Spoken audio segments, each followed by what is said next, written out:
Japan में सोमवार यानी 1 जनवरी को ही 7.6 तीव्रता का भूकंप आया था। इसके बाद यहाँ सुनामी आ गई। वाजिमा शहर में करीब 4 फीट ऊंची यानी 1.2 मीटर ऊंची लहरें उठी। जापान के समय के मुताबिक यह ऊंची लहरें करीब शाम के 4:21 पर दिखाई दी। कुछ जगहों पर 1 मीटर से कम की ऊंचाई वाले लहरें भी नजर आई। एडमिनिस्ट्रेशन का कहना है कि 5 मीटर यानी 16 फीट ऊंची लहरें उठ सकती है।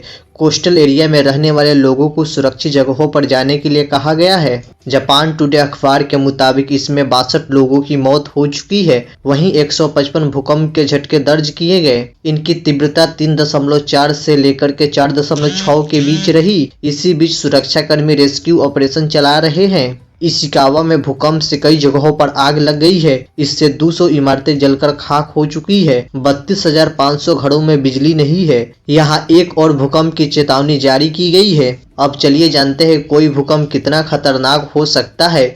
इसे रिक्टर स्केल पर कैसे मापा जाता है। भूकंप में रिक्टर स्केल मापने का हर स्केल पिछले स्केल के मुकाबले 10 गुना ज्यादा खतरनाक होता है। तो चलिए इससे संबंधित कुछ महत्वपूर्ण बिंदुओं पर चर्चा करते हैं। 0 से 1.9 की तीव्रता वाले भूकंप का पता सिर्फ सिस्मोग्राफ से ही पता चलता है। 2 से 2.9 की तीव्रता का भूकंप आने वाले हल्का कंपन होता है। 3 से 3.9 की तीव्रता का भूकंप आने पर ऐसा लगता है जैसे मानो बगल से कोई ट्रक गुजर गया हो। 4 से 4.9 की तीव्रता के भूकंप से खिड़कियां टूट जाती है। दीवारों पर टंगे फ्रेम गिर जाते हैं। 5 से 5.9 की तीव्रता वाले भूकंप में घर का फर्नीचर हिल सकता है। 6 से 6.9 की तीव्रता वाले भूकंप इमारतों की नींव को दरार कर सकता है। ऊपरी मंजिलों को बहुत ही नुकसान पहुंचा सकता है। 7 से 7.9 की तीव्रता का भूकंप आने पर इमारतें ढह जाती है। जमीन के अंदर पाइपलाइन फट जाती है। 8 से 8.9 की तीव्रता के भूकंप से इमारतों के साथ साथ बड़े बड़े पुल पुलिया भी गिर जाते हैं। 9 या उससे ज्यादा की तीव्रता का भूकंप आने पर जमकर तबाही मचती है। कोई मैदान में खड़ा हो तो उसे धरती हिलती हुई महसूस होगी। अगर समंदर नजदीक हो तो सुनामी भी आ सकती है। भूकंप प्रभावित इलाकों में लोगों की मदद करने के लिए जापान की सेल्फ डिफेंस फोर्स यानी SDF के 10,000 कर्मचारी तैनात किए जाएंगे। SDF को सबसे पहले नोटो इलाकों में भेजा जाएगा। सोमवार की रात जापान सरकार ने 1 लाख लोगों को घर खाली करने का आदेश दिए थे। इन्हें सुरक्षित जगहों पर भेजा गया है। हालांकि सुनामी की चेतावनी वापस लिए जाने के बाद भी काफी लोग अपने घर लौट चुके हैं। जापान में सोमवार को आए भूकंप में 6 दिन पहले यानी 27 दिसंबर को ही दुनिया के सबसे बड़े न्यूक्लियर पावर प्लांट काशिवाजाकी कारिवा पर लगा बैन को हटाया गया था। जापान टाइम की रिपोर्ट के मुताबिक सोमवार को जब भूकंप आया तो इसके टॉप फ्लोर के रिएक्टर नंबर 7 और रिएक्टर नंबर 2 पर रेडियो एक्टिव मटेरियल बहने लगा था। हालांकि बाद में बताया गया कि प्लांट पर ज्यादा असर नहीं पड़ा है। जापान के प्रधानमंत्री फूमियो किशिदा ने कहा कि भूकंप में मरने वाले लोगों की संख्या काफी ज्यादा है। फूमियो किशिदा ने कहा कि जगह जगह आग लगी है। लोग इमारतों के नीचे दबे हैं। समय कम है और ज्यादा लोगों की जान बचानी है। जापान के रक्षा मंत्री के मुताबिक मलबे में दबे लोगों को बचाने के लिए 1000 सैनिक तैनात किए गए हैं। 8000 से ज्यादा सैनिकों को स्टैंड बाय पर रखा गया है। इशिकावा में 19 अस्पतालों में भी बिजली नहीं होने की वजह से लोगों को इलाज में परेशानियां हो रही है। जापान के मीडिया हाउस NHK के मुताबिक वाजिमा शहर में 14 लोग इमारत के नीचे दबे हुए हैं। उन्हें बचाने के लिए रेस्क्यू ऑपरेशन चलाया जा रहा है। वाजिमा शहर में भूकंप से 25 इमारतें तबाह हो चुकी है। मीडिया रिपोर्ट के अनुसार करीब 1000 लोगों ने सेना के बेस में शरण ली है।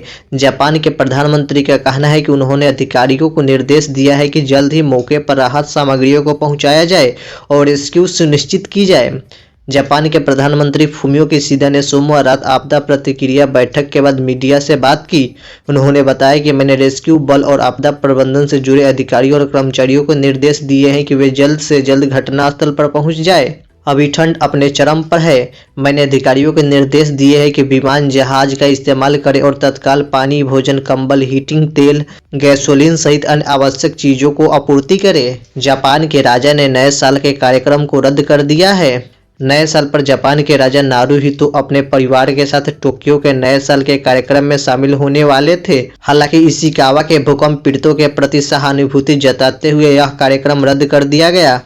दरअसल हर साल जापान का शाही परिवार राजमहल की बालकनी में आकर लोगों के नए साल की शुभकामनाएं देता है। ये रिवाज सालों से चला आ रहा है। जापान भूकंप के लिहाजे से सेंसिटिव है क्योंकि ये दो टेक्टोनिक प्लेटों के जंक्शन के पास स्थित है।